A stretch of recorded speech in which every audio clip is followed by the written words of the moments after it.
அனைவருக்கும் அறிவொளியின் அன்பான வணக்கங்கள். கடந்த வகுப்பில் புலன்காட்சி என்பது குறித்து நாம் பார்த்தோம். இந்த வகுப்பில் நாம் காண இருப்பது சாயல்கள் அல்லது பிம்பங்கள், இமேஜஸ். இந்த இமேஜஸ், பிம்பங்களை வைத்துக்கொண்டு, சாயல்களை வைத்துக்கொண்டு குழந்தைகள் எப்படி சிந்திக்கிறார்கள், கற்கிறார்கள் என்பதை குறித்து பார்க்க இருக்கிறது. அறிதல், காக்னேஷன், அறிவினை பெறுதல் என்பது பல்வேறு படிநிலைகளை கொண்டிருக்கிறது. அதில் முதல் படிநிலை புலன்காட்சி அறிதல், பெர்செப்ஷனல் திங்கிங் அப்படின்னு சொல்லுவோம். ஐம்புலன்கள் புறத்தூண்டுதல்களால் இடைவினை ஆற்றும் போது நமக்கு அந்த பர்செப்ஷன் ஏற்படுகிறது. இது அடிப்படையான நிலை. நேரடியாக ஒன்றை பார்த்தோ, கேட்டோ, சுவைத்தோ, முகர்ந்தோ அல்லது தொடு உணர்ச்சியின் மூலமாகவோ அறிவை பெறுவதுதான் முதல் படிநிலை. நேரடியாக அந்த தூண்டுதல் நமக்கு பாதிப்பை ஏற்படுத்த வேண்டும். அது பல்வேறு படிநிலைகளை கடந்து சிந்தித்தலினுடைய உயர்நிலையாக சாயல்களை கொண்டு சிந்தித்தல் என்ற இடத்திற்கு வருகிறது. சாயல்கள் என்றால் பிம்பங்கள், இமேஜஸ், படங்கள் அப்படின்னு சொல்கிறோம். அதாவது ஒரு புலன் உணர்ச்சியால் நேரடியாக ஏற்படாத மன உருவங்களை, சாயல்களை பயன்படுத்தி அறிவினை பெறுதல் சாயல் துணை கொண்டு கற்றல் என்று கூறுகிறோம். ஒரு குதிரை அப்படின்னு ஒரு குழந்தைக்கு முதல்ல நாம் அறிமுகப்படுத்தும் போது அந்த குதிரையை நேரடியாக கொண்டு வந்து அறிமுகப்படுத்த வேண்டும். குதிரையை நேரடியாக அது பார்க்கணும். அதன் பிறகு அந்த குதிரையினுடைய படம் அதனுடைய மனதுக்குள்ளே பதிந்துவிடும். அடுத்த முறை அதை பற்றி பேசும் பொழுது அது அந்த குதிரையினுடைய படத்தை, அதனுடைய உருவத்தை தன்னுடைய மனக்கண்ணிலே கொண்டு வந்து நிறுத்தி கொள்கிறது. நேரடியாக பொருள் இருக்கணும்னு அவசியம் இல்லை.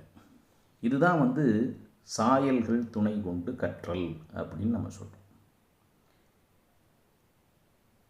இந்த நேரடியாக பொருள்களை பயன்படுத்தி கற்பதை காட்டிலும் பர்செப்ஷனல் திங்கிங்கை விட thinking in terms of images என்று சொல்லக்கூடிய மனதினுடைய சாயல்களை, மனதுக்குள் சாயல்களை பயன்படுத்தி கற்றல் மிக உயர்ந்த நிலையாகும்.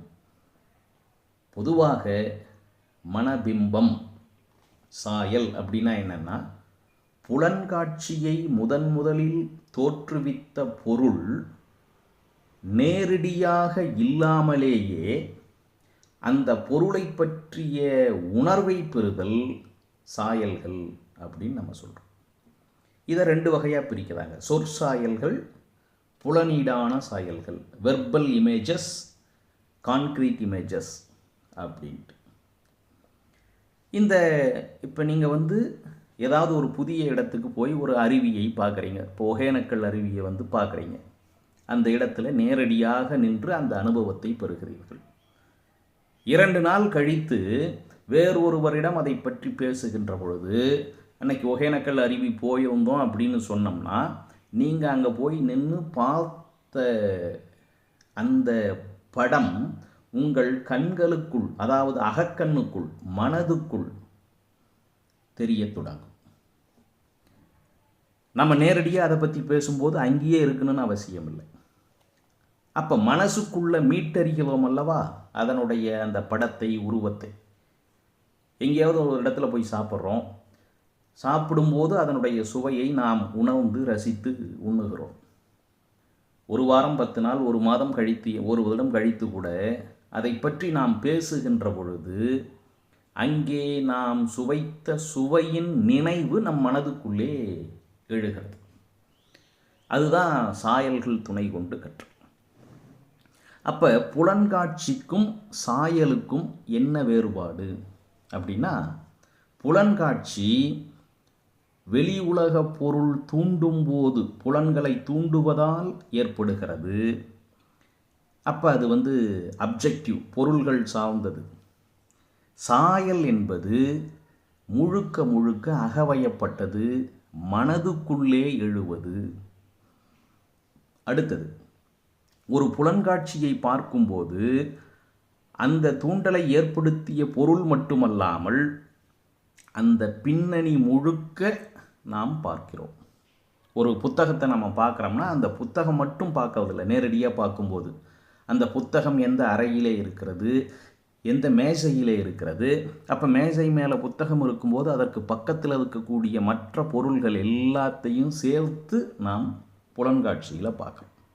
ஆனால் இமேஜ்னு சொல்லக்கூடிய பிம்பத்தில் ஒரு புத்தகம் அப்படின்னு நம்ம சொன்னோம்னா அந்த புத்தகத்தினுடைய இமேஜ் மட்டும்தான் நமக்கு தோன்றுமே தவிர அந்த புத்தகம் இருந்த அந்த அறையோ அந்த மேசையோ அந்த புத்தகத்தோடு இருந்த மற்ற பொருள்களோ நமக்கு தெரியாது.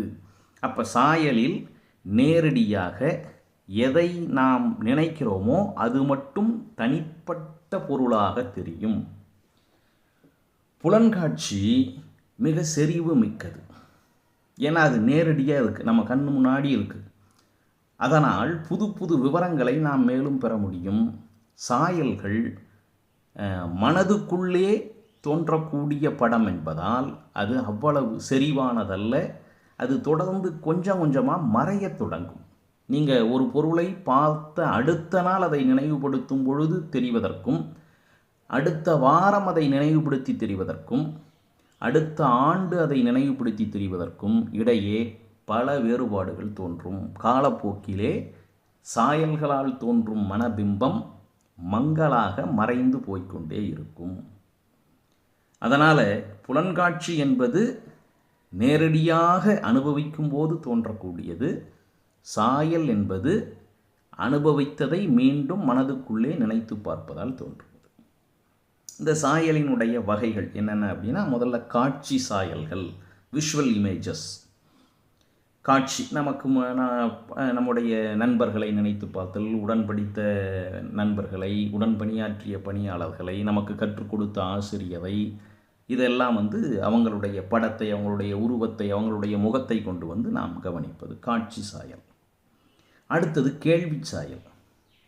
கேள்வி சாயல்னால் நம்ம கேட்டதை நினைவுபடுத்தி பார்க்கறது. நமக்கு பிடித்த ஒரு பாடல், அந்த பாடலினுடைய வரிகளை மனதுக்குள்ளே ஓட்டி பார்ப்பது. சுவை சாயல், நாம் எதை சுவைத்து பார்த்தோமோ அதை நினைத்து பார்ப்பது. 4 மாதத்துக்கு முன்னாடி அங்கே ஒரு டீ கடைக்கு போயிருந்தேன், அங்கே ஒரு டீ குடித்தேன், அந்த டீயோட சுவை அப்படி இருந்தது அப்படின்னு நம்ம சொல்லும்போது அந்த சுவையை நாம் நினைத்து பார்க்கிறோம்.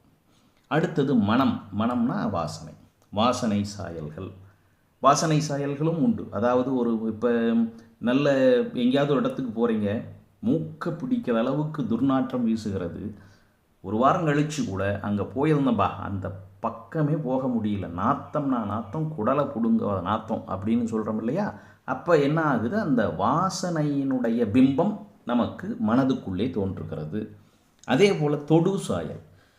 நம்முடைய இப்போ காலால் ஒரு பந்தை உதைக்கும் பொழுது ஏற்பட்ட அந்த நிலை, இதெல்லாம் சாயல்களினுடைய வகைகள்.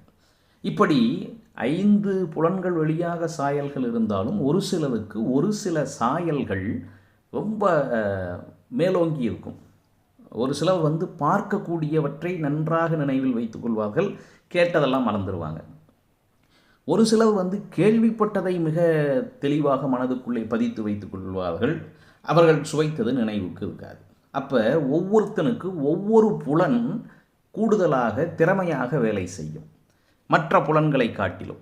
அப்போ இது எதற்காக பயன்படுதுன்னு சொன்னால், ஆசிரியர் மாணவர்களுக்கு கற்பிக்கும் பொழுது இந்த 5 புலன்களும் அனைவருக்கும் ஒரே மாதிரியாக இருப்பதில்லை என்பதை தெரிந்து கொண்டு அந்தந்த புலன்களால் அவன் பெறக்கூடிய அறிவினை பெற, அந்த சாயல்களை பெறக்கூடிய வகையில் 5 பணி தரக்கூடிய வகையில் தன்னுடைய கற்பித்தல் முறையை வைத்து கொள்ள வேண்டும். வெறும் கேட்கறது மட்டுமே இருக்கக்கூடாது, அல்லது பார்க்கறது மட்டுமே இருக்கக்கூடாது. அதனால தான் என்ன சொல்கிறாங்கன்னா, அந்த தொடு உணர்ச்சியின் மூலமாக அறிவினை பெற வேண்டும் என்பதற்காக தான் அந்த ப்ராக்டிக்கல் வகுப்புகள், செய்முறை தேர்வு, அந்த செய்து கற்றல், அவர்களையே செய்ய வைத்தல் அப்படின்றதெல்லாம் பயன்படுது. இந்த குழந்தைகளினுடைய சாயல்கள், குழந்தைகள் அந்த படங்களை உருவாக்கக்கூடிய குழந்தைகள் மனசில் எப்படி ஒரு இது வரும்னா, நேரடியாக புலனீடான செயல்களைத்தான் அவங்க வந்து அவர்கள் கண்களுக்கு தெரிந்த ஒன்றைத்தான் தன்னுடைய மனதுக்குள்ளே பிம்பமாக கொண்டு வருவார்கள். வயது ஆக ஆக பொருள்களை காட்டிலும் சொல் சாயல்களை பயன்படுத்துவார்கள். இப்போ நம்ம மனசுக்குள்ளே இப்போ நம்ம குழந்தையாக இருக்கும்போது யானை அப்படின்னு சொன்னால் யானையினுடைய படம் தான் நமக்கு உருவம் தான் நினைவுக்கு வரும். மேல்நிலைக்கு போகும்போது யானை அப்படின்னு சொன்னால் அந்த வார்த்தை நம்முடைய மனதுக்குள்ளே வரும் படத்தை காட்டிலும். அப்போ புலனீடான சாயல்களை விட வயது கூடுதலாக அனுபவங்களை பெற பெற நேரடியான பொருள்களை விட சொல் சாயல்கள் பயன்படுகின்றன.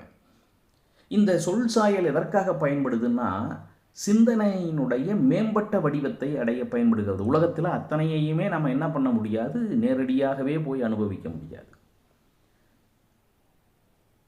நம்ம பார்க்காத ஒன்றை கூட, நாம் அனுபவிக்காத ஒன்றை கூட சொற்களின் மூலமாக அதை அனுபவித்த நிலைக்கு நாம் கொண்டு வர முடியும். அதனால தான் சொல்லறிவினை பெருக்க வேண்டும். ஒக்காபுலரி, சொற்களஞ்சியம், குழந்தைகளினுடைய சொற்களஞ்சியத்தை பெருக்க வேண்டும். ஏனென்றால் உயர் சிந்தனைக்கு போகும் பொழுது காட்சி சாயல்களை விட சொல் சாயல்கள் அதிகமாக பயன்படும். அதனால் நம்ம இது செய்யணும். குழந்தைகள் மீள் ஆக்க சாயல்களை செய்யும் பொழுது தன்னுடைய கற்பனையை இணைத்து விடுகிறார்கள். அதாவது அவன் இப்போ ஒரு வாரத்துக்கு முன்னாடி என்ன நடந்ததுன்னு நம்ம கேட்டோம்னா அன்னைக்கு என்ன நடந்ததோ அதை சொல்ல வரக்கூடியவன் அதை முழுக்க அப்படியே சொல்ல முடியாது. அவன் மனசினுடைய ஆசை அல்லது அப்படி இருந்திருக்கலான்னு நினச்ச கற்பனையையும் சேர்த்து அன்னைக்கு இது நடந்ததுன்னு சொல்லுவான். அதனால் பழையவற்றை நினைத்து அவர்கள் சொல்லுகின்ற பொழுது அதிலே முழுக்க முழுக்க உண்மை மட்டுமே இருக்கும் அப்படின்னு நாம் சொல்லிட முடியாது. குழந்தைகள் அந்த மாதிரி செய்கிறாங்க அப்படின்னு சொல்கிறாங்க. சிறு குழந்தைகள் நேரடியாக அவர்கள் அனுபவிக்காதவற்றை கூட அனுபவித்ததை போல சொல்லுவார்கள். அதற்கு மீத்தெளி சாயல்கள் என்று பெயர். இதை பற்றி முக்கியமாக ஆராய்ச்சி செய்தவர் ஜெனிஷ் என்ற உளவியல் அறிஞர். சிறு குழந்தைகள் மிக தெளிவாக, திருத்தமாக, துல்லியமாக பிம்பங்களை தோற்றுவிப்பார்கள். பிம்பங்களை தோற்றுவிப்பார்கள்னா அவர்கள் நேரடியாக அனுபவிச்சிருக்க மாட்டான், ஆனால் அதை அனுபவித்ததை போல அவனுடைய கற்பனையால் சொல்லுவான். அப்படி இருந்தால் அதற்கு மீத்தெளி சாயல்கள் என்று பெயர். உண்மையாக அனுபவித்த ஒன்றை திரும்ப சொல்லுவது வேறு, ஆனால் அனுபவிக்காத ஒன்றை உண்மையாக அனுபவித்ததை போல சொல்லக்கூடிய தன்மை அதற்கு தான் மீத்தெளி சாயல். இதை பற்றி குழந்தைகளிடம் இந்த சாயல் தோன்றுவதை பற்றி ஆராய்ச்சி செய்தவர் ஜென்ஸ் என்ற உளவியல் அறிஞர். ஆக இதெல்லாம் சாயல்கள் என்ற தலைப்பை பற்றி அல்லது அந்த பிம்பங்களை குறித்து நாம் கற்கக்கூடிய நிலையை பற்றி பார்த்தோம். அடுத்து நம்ம பார்க்க இருக்கக்கூடியது பொதுமை கருத்து உருவாக்கம், கான்செப்ட் ஃபார்மேஷன். பொதுமை கருத்து உருவாக்கம். பொது கருத்துக்களை உடைய பல பொருள்களை பற்றிய அறிவு பொதுமை கருத்து. இந்த கான்செப்ட் ஃபார்மேஷன் அப்படின்றத கொஞ்சம் நாம் புரிஞ்சுக்கணும். அது பழக்கத்தின் மூலமாகத்தான் அதனுடைய இது வரும். பல பொருள்களில் காணப்படும் ஒற்றுமைகளை மட்டும் ஒன்றுபடுத்தி அந்த ஒற்றுமைகளின் அடிப்படையை மொழியில் ஒரு சொல்லால் குறித்தலே பொதுமை கருத்தினுடைய அடிப்படை தன்மையாகும். பொதுமை கருத்து என்ன சொல்லுது? நம்மை சுற்றி இருக்கக்கூடிய பல்வேறுபட்ட பொருள்களை பிரித்து வகைப்படுத்துகிறது, சேர்த்து தொகுத்து ஒரு முடிவுக்கு வரச் செய்கிறது. இதுதான் பொதுமை கருத்து. பொருட்களை பற்றிய அல்லது பொருள்களின் குணங்களை முறைப்படுத்திய ஒரு தொகுப்பு பொதுமை கருத்து. இப்போ உதாரணத்துக்கு ஒரே மாதிரியான சில அடிப்படை பொது பண்புகளை கொண்ட பொருள்கள், நிகழ்ச்சிகள் ஆகியவற்றுக்கு ஒரு பொதுவான ஒரு பெயரை வைப்பது பொதுமை கருத்து. இது அவங்க மனதில் உருவாகக்கூடியது. உதாரணம் பார்க்கலாம். இந்த பொதுமை கருத்து, இப்போ எளிமையான பொதுமை கருத்து அப்படின்னு ஒன்று இருக்குது. எளிமையான பொதுமை கருத்துன்னா அங்கே ஒரே ஒரு பண்பை மட்டும் பேசணும். சிவப்பு நிறம் அப்படின்னு பேசணும்னு வச்சுக்கோங்க. சிவப்பு நிறம், இதை சொன்னதும் நமக்கு என்ன நினைவுக்கு வரணும்? அந்த கலர்.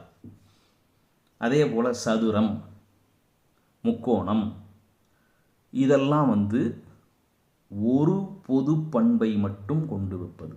ஒரே ஒரு பண்பை மட்டும் இங்கே பேசுது. அப்படி இருந்தால் அதற்கு எளிமையான பொதுமை கருத்து என்று பெயர். சிக்கலான பொதுமை கருத்துனா 2 அல்லது 2க்கு மேற்பட்ட பண்புகள் ஒன்றா சேர்ந்து ஒரு இடத்துல பேசணும்னா அது சிக்கலான பொதுமை கருத்து. சிறிய நீல நிற சதுர கட்டை இப்படின்னு ஒன்று சொல்கிறோம்னு வச்சுக்கோங்க. சிறிய நீல நிற சதுர கட்டை. அப்போ இங்கே என்னென்ன இருக்குது? சிறிய என்ற ஒரு கருத்து இருக்குது, நீல நிறம் என்ற ஒரு கருத்து இருக்குது, சதுரம் என்ற ஒரு கருத்து இருக்குது, கட்டை என்ற ஒரு கருத்து. அப்போ 4 பண்புகள் இணைந்து ஒரு இடத்தில் பேசப்படுமானால், குறிக்கப்படுமானால் அது சிக்கலான பொதுமை கருத்து. அடுத்தது பொருள்கள் பற்றிய பொதுமை கருத்து. பொருள் என்ன? பொருள் வீடு, புத்தகம், இந்த மாதிரி பொருளை பற்றி பேசுவது பொருளை பற்றிய பொதுமை கருத்து. பொருள்களின் கூறுகள் பற்றிய பொதுமை கருத்து, அந்த பொருளினுடைய ஒரு தன்மையை பற்றி பேசுவது. இப்போ கத்தி அப்படின்னு சொன்னால் அது பொருளை பற்றியது. கூர்மை அப்படின்னு சொன்னோன்னு வச்சுக்கோங்க, அது கத்தியினுடைய ஒரு தன்மையை பற்றி பேசக்கூடியது. அதனால் அது பொருள்களின் கூறுகளை பற்றிய பொதுமை கருத்து. தொடர்பு பற்றிய பொதுமை கருத்து, இதை விட அது பெரியது, அதை விட இது சிறியது அப்படின்னு சொன்னால் அது தொடர்பு படுத்தி சொல்லக்கூடியது, 2 பொருள்களை இணைத்து பேசக்கூடியது. அடுத்தது கற்பனை பொதுமை கருத்து. நாம் நேரடியாக பார்க்காத ஒன்றை பற்றி, இமேஜனரி, சொர்க்கம் நரகம் அப்படின்லாம் சொல்கிறோம், யார் போய் பார்த்தோம்? அது கற்பனையான பொதுமை கருத்து. அப்போ இந்த பொதுமை கருத்து அப்படின்னு சொல்கிறோம்னா அந்த பொதுமை கருத்து பொதுவானதாக இருக்க வேண்டும். பொதுவாக இருக்கக்கூடிய பலவற்றை ஒரு பொது தலைப்பின் அடிப்படையில் நாம் சொல்லக்கூடியது பொதுமை கருத்து. இப்போ நகரம் அப்படின்னு சொன்னாங்கன்னா, நகரம் டவுன் அப்படின்னு சொல்கிறோம். அப்போ நம்ம மனசுக்குள்ளே ஒரு வகையான எண்ணம் தோன்றும். இப்படியெல்லாம் இருந்தால் நகரம் அப்படின்னு நாம் முடிவு பண்ணி வச்சுருப்போம். அப்படி இருக்கிறதுக்கு பேர் தான் பொதுமை கருத்து. நீங்கள் குறிப்பிட்டு ஒரு பேரை சொல்லிட்டீங்கன்னு வச்சுக்கோங்க. இப்போ சென்னை, கொல்கத்தா, டெல்லி அப்படின்னு சொன்னால் இவையெல்லாம் நகரங்கள் தான். ஆனால் நகரம் என்ற பொதுமை கருத்துக்கு இது பொருந்தாது. பொதுமை கருத்துன்னு சொன்னால் குறிப்பிட்ட தனிப்பட்ட ஒருவரை பற்றி அங்கு பேசக்கூடாது. இப்போ உழைக்கும் மனிதன் அப்படின்னு நம்ம சொல்கிறோம்னு வச்சுக்கோங்க, நம்ம மனசுக்குள்ளே என்ன வரும்? அவன் மிக கடுமையான உழைப்பாளி, காலையிலிருந்து இரவு வரை தொடர்ந்து உழைப்பான், மிகுந்த உடல் உழைப்பை பயன்படுத்தி செய்வான், மற்றதையெல்லாம் யோசிக்க மாட்டான், தன்னிடம் இல்லாதவற்றை பற்றி அவன் சிந்திக்காமல் உழைப்பு ஒன்றையே உறுதியாக வைத்திருப்பான் அப்படின்னு நம்ம மனசுக்குள்ளே ஒரு எண்ணம் தோன்றும். அப்படி சொல்லணும். உழைக்கும் மனிதன்னு சொன்னால் அது பொதுமை கருத்து. உழைக்கும் ரமேஷ் அப்படின்னு சொல்லிட்டோம்னா அது பொதுமை கருத்து இல்லை. ஏன்னா நீங்கள் அங்கே குறிப்பிட்ட ஒரு ஆளை பற்றி பேசுகிறீங்க. அப்படி ஒரு ஆளை பற்றி பேசுனீங்கன்னா அது பொதுமை கருத்து ஆகாது. இந்த எளிமையான பொதுமை கருத்து, சிக்கலான பொதுமை கருத்துன்னு பார்த்தோம் இல்லையா? இதில் சிக்கலான பொதுமை கருத்தை ஜெரோம் ப்ரூனர் என்பவர் 3 வகையாக பிரிக்கிறார். சிக்கலான பொதுமை கருத்தை என்ன அப்படின்னா, இணைத்தல் பொதுமை கருத்துகள், ஒரு பண்பு மட்டும் அடங்கும் வகையில் அமைந்த பொதுமை கருத்துகள், தொடர்பை குறிக்கும் பொதுமை கருத்துகள். எளிமையான பொதுமை கருத்துன்னா ஒன்று மட்டும் பேசணும். சிக்கலான பொதுமை கருத்துன்னா அதில் 2க்கு மேற்பட்ட பண்புகளை பற்றி பேசணும்னு ஏற்கனவே பார்த்தோம். அப்படி 2க்கு மேற்பட்ட பண்புகளை பேசுகின்ற பொழுது அந்த சிக்கலான பொதுமை கருத்துகளில் 3 வகையாக பிரிக்கிறாது. இணைத்தல் பொதுமை கருத்து, ஒரு பண்பு மட்டும் அடங்கும் வகையிலான பொதுமை கருத்து, தொடர்பை குறிக்கும் பொதுமை கருத்து. பொதுவாகவே இந்த பொதுமை கருத்துகள் படிப்படியாக விரிந்து எளிய நிலையிலிருந்து மிக உயர்வான நிலைமைக்கு செல்லும். அப்படி இந்த பொதுமை கருத்து உருவாவதில் என்னென்ன படிநிலைகள் இருக்குது, எப்படி உருவாகுது? முதல்ல பொதுமை கருத்து உருவாகுவதில் புலனறிவு அது முதல் முக்கியம். நாம் அந்த ஐம்புலன்களில் ஏதேனும் ஒன்றின் மூலமாகத்தான் ஒரு பொதுமை கருத்தை நம்மால் புரிந்து கொள்ள முடியும். ஒன்றும் இல்லை, ஒரு குழந்தை வெளியில் ஏதோ ஒன்று பார்க்குது, அது என்ன அப்படின்னு கேட்குது. நாம் நாய் அப்படின்னு சொல்கிறோம். அப்போ நடந்து போகும்போது பல இடங்களில் நாயை பார்க்குது. முதல்ல அது அந்த பொருளை பற்றிய புலன் அறிவினை பெறுகிறது, புலன்காட்சி அனுபவங்களை பெறுகிறது. இரண்டாவதாக அதிலே இருக்கக்கூடிய அடிப்படை பண்புகளை கண்டறிகிறது. நாய்னா அது எப்படி இருக்கும்? 4 காலோடு இருக்கும், அதனுடைய வால் எப்போவுமே மடங்காமல் இருக்கும், அது குறைக்கும், இப்படியெல்லாம் நம்ம அதில் ஒரு சில அடிப்படை பண்புகளை கவனிக்கிறது. நாய்னா இப்படியெல்லாம் இருக்கும் அப்படின்ட்டு. மூன்றாவது பொதுமைப்படுத்துதல். அப்படி 4 கால் இருக்கக்கூடிய எல்லாவற்றையும் அது நாயின்னு ஏற்றுக்கிறதில்லை. அந்த 4 கால் இருக்குது, அப்போ 4 காலில் எதெல்லாம் இருக்குது? நரியும் கூட தான் 4 காலில் இருக்குது, அதுக்கும் தான் வால் இருக்குது. ஆட்டுக்கும் 4 கால் இருக்குது, அதுக்கும் வால் இருக்குது. அப்போ என்ன செய்யுது? அங்கே பொதுமைப்படுத்தி பார்க்குது. இதெல்லாம் இருக்குது, இருந்தாலும் அடுத்து வேற்றுமை அறிதல். 4 கால் இருந்துட்டாலே அது நாயின்னு நம்ம சொல்லிட முடியாது, அப்போ குறைக்கணும். வால் இருந்துட்டாலே அதை நாயின்னு சொல்ல முடியாது. இது என்ன ஆகுது? அது இப்போ நம்ம வளர்ந்த பிறகு நம்ம அவ்வளவு இதெல்லாம் இல்லை, ஏன்னா இது நம்ம மனசுக்குள்ளே அது பாட்டுக்கு நடந்துருது.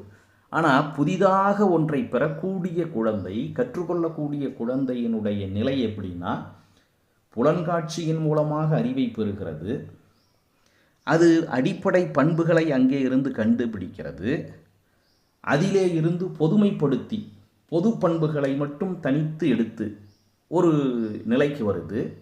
புதிதாக இருக்கக்கூடிய ஒரு சூழ்நிலையில் அந்த பொது பண்புகளை பொருத்தி பார்க்குது. அதன் பிறகு அதற்கான ஒரு சொல், அந்த மொழியில் ஒரு சொல்லை நம்ம பயன்படுத்துகிறோம், நாய் என்ற ஒரு சொல்லை நம்ம பயன்படுத்துகிறோம். அதன் அடிப்படையில் அது அந்த பொதுமை கருத்தை புரிந்து கொள்கிறது. நாய் என்ற ஒரு பொதுமை கருத்தை அது புரிந்து கொள்கிறது. அப்போ இந்த பொதுமை கருத்து எழுதலினுடைய முக்கியமான படிநிலை என்னன்னா, பொதுமை பிரித்தல். அடுத்தது இந்த பொதுமை கருத்தில் கருத்துகள் உருவாகுவதும் பொருள் விரிவடைவதும் இணைந்த செயல்கள் அப்படின்னு ஆசுபல் சொல்கிறார். கவனிக்க முடியாத, அதாவது குடும்ப சூழ்நிலை சரியாக இல்லாத குழந்தைகள், அந்த மாதிரி குழந்தைகளுக்கான ஒரு புதிய கல்வி சூழல், ஹெட் ஸ்டார்ட் முறை அப்படின்னு பேர். அதை அமெரிக்க கல்வியாளர்கள் உருவாக்கியிருக்காங்க. சரி, இந்த பொதுமை கருத்து உருவாவதில் என்னென்ன முக்கியமான பண்புகள் இருக்குது அப்படின்ட்டு கிளவுஸ் மெய்யர் என்பவர் 4 நிலைகளை சொல்லி அதன் அடிப்படையில் ஒரு கற்பித்தல் முறையை உருவாக்குறார். புலனீடான நிலை, கான்கிரீட் லெவல், மீண்டும் உணரும் நிலை, ஐடென்டி லெவல், வகைப்படுத்தல் நிலை, கிளாசிஃபேக்டரி லெவல், முறையான அல்லது கருத்தியல் நிலை, ஃபார்மல் லெவல். பொதுமை கருத்து உருவாவதில் கிளவுஸ் மெய்யர் என்பவர் 4 நிலைகளை பிரித்து சொல்கிறார். இதன் அடிப்படையில் அவர் ஒரு கற்பித்தல் முறையை உருவாக்குறார். அவர் கற்பித்தல் முறைக்கு என்ன பேர்னா concept learning and development, CLT method அப்படின்னு அதை சொல்லுவாங்க. இந்த சிஎல்டி மெத்தடை, அதாவது பொதுமை கருத்து உருவாவதன் மூலமாக கற்பித்தல் முறை ஏற்படக்கூடிய முறையை உருவாக்கியவர் கிளவுஸ் மெய்யர் என்பவர். அடுத்து ப்ரூனர். ஜெரோம் ப்ரூனர் என்ன சொல்கிறாரு? படிநிலை கோட்பாடு, பொதுமை கருத்து உருவாவதில் படிநிலை கோட்பாடு, ஹைரார்கி தியரின்னு சொல்லுவோம். படிநிலை கோட்பாடுனா ஒரு ஸ்டேஜ், அடுத்தது ஒன்று. பொதுமை கருத்துகள் 3 படிநிலைகளில் உருவாகின்றன. இவரும் 3 நிலையை சொல்கிறார். முதல் நிலை செயல்படு நிலை, எனாக்டிவ் ஸ்டேஜ், செயல்படு நிலை. ஒரு குழந்தை பொருளை அதோடு இணைந்த செயலின் மூலமாக தெரிந்து கொள்கிறது. ஒரு பொருளை பற்றி அதோடு இணைந்த செயலின் மூலமாக தெரிந்து கொள்கிறது. இதுதான் முதல் நிலை. இரண்டாவது, பொருளின் பிம்பத்தை பயன்படுத்தி சிந்திக்கிறது. உருவக நிலைன்னு பேர். இரண்டாவது நிலை ஐகானிக் ஸ்டேஜ். மூன்றாவது, குறியீடுகளை பயன்படுத்தி சிந்திக்க தொடங்குகிறது. அதற்கு குறியீட்டு நிலை சிம்பாலிக் ஸ்டேஜ் என்று பெயர். ஒரு குழந்தை பொதுமை கருத்தை எப்படி உருவாக்குகிறதுனா 3 படிநிலைகளில் உருவாக்குகிறது. இது படிநிலை. முதல் படி தான் ஃபஸ்ட்டு. அது முடிந்த பிறகு 2வது படிநிலை, அது முடிந்த பிறகு 3வது படிநிலை என்று ப்ரூனர் கூறுகிறார். உதாரணத்துக்கு, ஒரு குழந்தை அவங்க அப்பா கூட ஏதோ ஒரு ஹோட்டலுக்கு போகுது. அந்த ஹோட்டலில் ஒருத்தரை அவங்க அப்பா அவருடைய ஒரு சொந்தக்காரங்களை பார்க்குறாரு. இந்த குழந்தைக்கு மாமாவை பார்க்குறாங்கன்னு வச்சுக்கோங்களேன். இந்த குழந்தையினுடைய மாமா, அவர் பேர் மணின்னு வச்சுக்கோங்க. இந்த குழந்தைய பார்த்த உடனே அவர் அந்த ஹோட்டலில் சாப்பிட்டு இருக்கும்போது இந்த குழந்தைக்கு ஒரு சாக்லேட் வாங்கி கொடுக்குறாரு. சரி, இப்போ இந்த நிகழ்வை அடுத்த நாள் பேசுகிறோம். அப்படி அடுத்த நாள் பேசும்போது ஒரு குழந்தை ஒரு 4 வயதுக்குள்ளே இருக்கக்கூடிய குழந்தையாக இருந்தால், நேற்று நம்ம ஒருத்தரை பார்த்தமே அப்படின்னு சொன்னால் இந்த குழந்தை என்ன சொல்லும்? இந்த சாக்லேட் வாங்கி கொடுத்தாங்களே அவங்கள தானே அப்படின்னு கேட்கும். ஒரு நபரை பற்றி பேசுகிறோம், ஆனால் அந்த குழந்தை அந்த நபரை அதோடு இணைந்த ஒரு செயலின் மூலமாக நினைவு வைத்துக் கொள்கிறது. அவர் வாங்கி கொடுத்த சாக்லேட், அந்த செயல் மூலமாக. அதுதான் செயல்படு நிலை. ஒரு குழந்தை பொருள்களை அதோடு இணைந்த செயலின் மூலமாக நினைவு கொள்வது. இதே ஒரு 5 வயசுக்கு மேலே இருக்கிற குழந்தையாக இருந்தால், இந்த நேற்று ஒருத்தரை பார்த்தோமே அப்படின்னா, ஆமாம் அந்த தாடி வச்சுருந்தாரே அவரை தானே அப்படின்னு கேட்கும். அப்போ அவர் வாங்கி கொடுத்த சாக்லேட் அங்கே நினைவுக்கு வராது. அந்த பொருளினுடைய உருவம், பிம்பம், அதனுடைய சாயல் அதனுடைய நினைவுக்கு வரும். ஒரு 5, 6, 7, 8 வயசில் இருக்கக்கூடிய குழந்தைகள் அந்த நிலையில் இருக்கும். அப்போ அங்கே சாக்லேட் வாங்கி கொடுத்ததை பற்றி அங்கே நினைவுக்கு வராது. வாங்கி கொடுத்த ஆளுடைய உருவம் அதனுடைய நினைவுக்கு வரும். இதே ஒரு 9 வயசுக்கு மேலே இருக்கிறவங்களை பற்றி நம்ம அந்த குழந்தைகள்கிட்ட இந்த இதை சொன்னோம்னா, நேற்று நம்ம ஒருத்தரை பார்த்தோமே அப்படின்னா, யார் மணி மாமாவா அப்படின்னு கேட்கும். மணி அப்படின்றது ஒரு பெயர், அது குறியீடு, அந்த ஆளுக்கான ஒரு குறியீடு. அப்போ இங்கே வாங்கி கொடுத்த சாக்லேட் என்ற செயலும் நினைவுக்கு வர்றதில்லை, தாடி வைத்திருக்கக்கூடிய அந்த உருவமும் நினைவுக்கு வர்றதில்லை. அவரை குறிக்கக்கூடிய குறியீடாக அமைந்த பெயர் இருக்கு பாருங்க, அதன் அடிப்படையில் அது சிந்திக்க தொடங்குகிறது. மணி மாமாவா அப்படின்னு கேட்குது. இதுதான் அந்த குழந்தைகள் பொதுமை கருத்துக்களை எப்படி உருவாக்கி கொள்கின்றன அப்படின்னு சொல்லக்கூடியது. அப்போ ஒரு 5 வயதுக்குள்ளே இருந்தால் அது செயல்படு நிலை, செயலோடு இணைத்து நினைவில் கொள்ளுதல். ஒரு 5லிருந்து 9 வயசு வரைக்கும் இருந்தால் உருவக நிலை, அந்த பொருளினுடைய பிம்பத்தை பயன்படுத்தி சிந்தித்தல். 9 வயதுக்கு மேலே இருந்தால் குறியீட்டு நிலை, சிம்பாலிக் ஸ்டேஜ், அங்கே குறியீடுகளை பயன்படுத்தி சிந்திக்கிறது. ஆகவே பொதுமை கருத்து உருவாவதில் படிநிலை கோட்பாடு என்பதை கூறியவர் வந்து ஜெரோம் புரூனர்.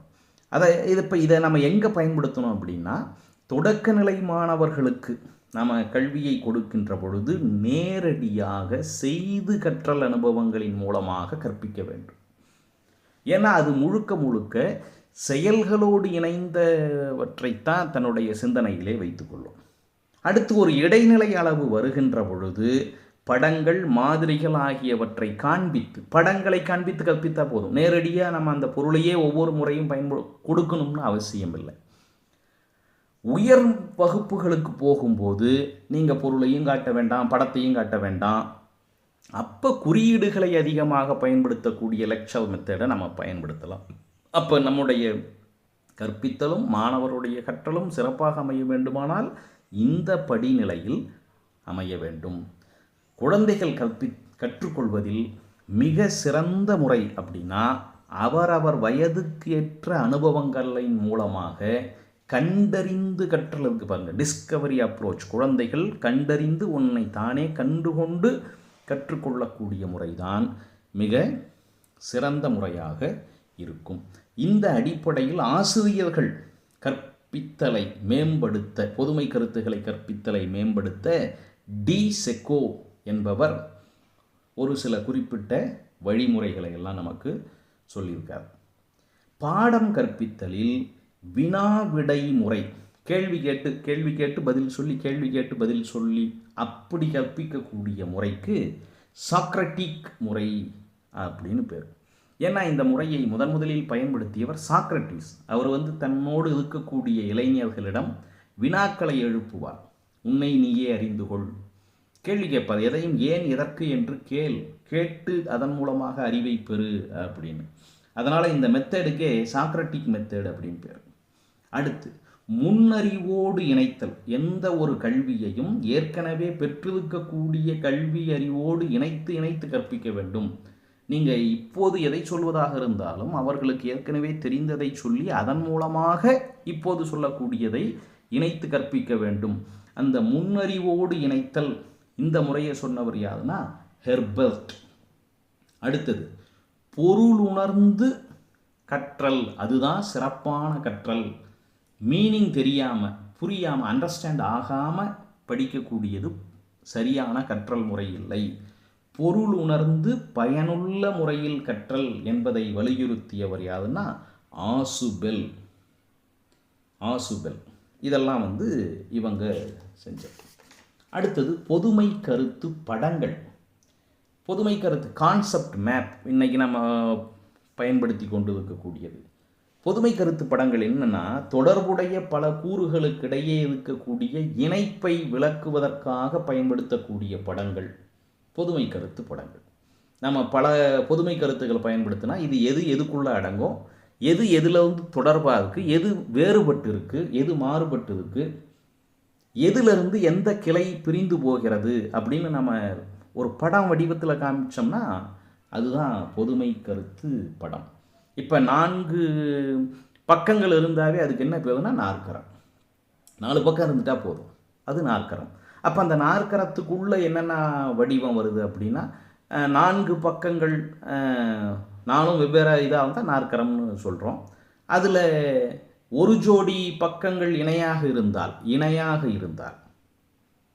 அப்போ அதை நம்ம சரிவகம்னு சொல்கிறோம்.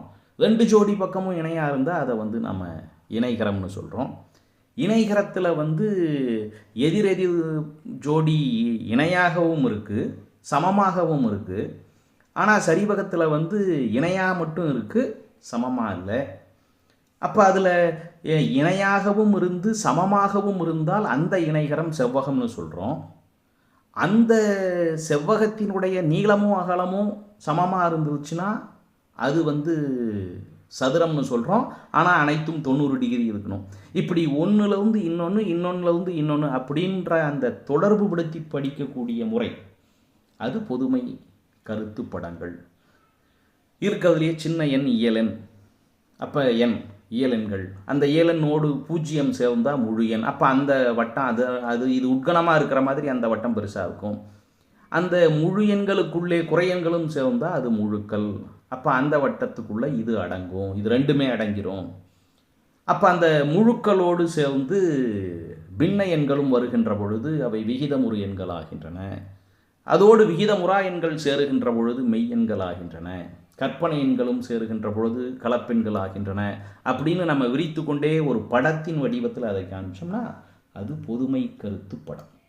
இந்த பொதுமை கருத்து படம் அப்படின்றத முதல்ல பாடத்தில் அறிமுகப்படுத்துகிறவர் ஜோசப் நோவாக், கொவின், இவங்க 2 பேரும் ரொம்ப முக்கியமானது பொதுமை கருத்து படங்கள். Novak and Gowin. V shaping map, V வடிவ படம், அதை கொவின் தான் அறிமுகப்படுத்துகிறார். இந்த பொதுமை கருத்து படங்கள் ஒரு பாடத்திலே இருக்கக்கூடிய பல கருத்துக்களை தொகுத்து நாம் கற்றுக்கொள்வதற்காக பயன்படுகிறது. அது மட்டுமல்லாமல் பிற பாடங்களிலே இருக்கக்கூடிய கருத்துக்களை இணைத்து கற்பிக்கவும் பயன்படுகிறது. ஆக இந்த பொதுமை கருத்து படங்கள் குழந்தைகளினுடைய சிந்தனையை தூண்டுவதோடு ஒற்றுமையாக இருக்கக்கூடிய பண்புகளின் அடிப்படையில் ஒன்றுபடுத்தவும், வேறுபட்டு இருக்கக்கூடிய பண்புகளின் அடிப்படையில் வேற்றுமைப்படுத்தி காண்பிக்கவும் உதவுகிறது. ஆக இது ஒரு முக்கியமான ஒரு குழந்தைகள் கற்றலில் பொதுமை கருத்து படங்களை பயன்படுத்தி சிந்தித்தலும் படித்தலும் மிக முக்கியமான ஒன்றாகும். அதனால் இந்த வகுப்பில் நாம் சாயல்கள், பிம்பங்கள் துணை கொண்டு கற்றல் என்பதை குறித்தும் பொதுமை கருத்து படங்கள் குறித்தும் ஒரு தோராயமான மேலோட்டமான ஒரு புரிதலுக்கு நாம் வந்திருப்போம் என்று நினைக்கிறோம். அடுத்த வகுப்பில் சந்திப்போம். மீண்டும் நன்றி, வணக்கம்.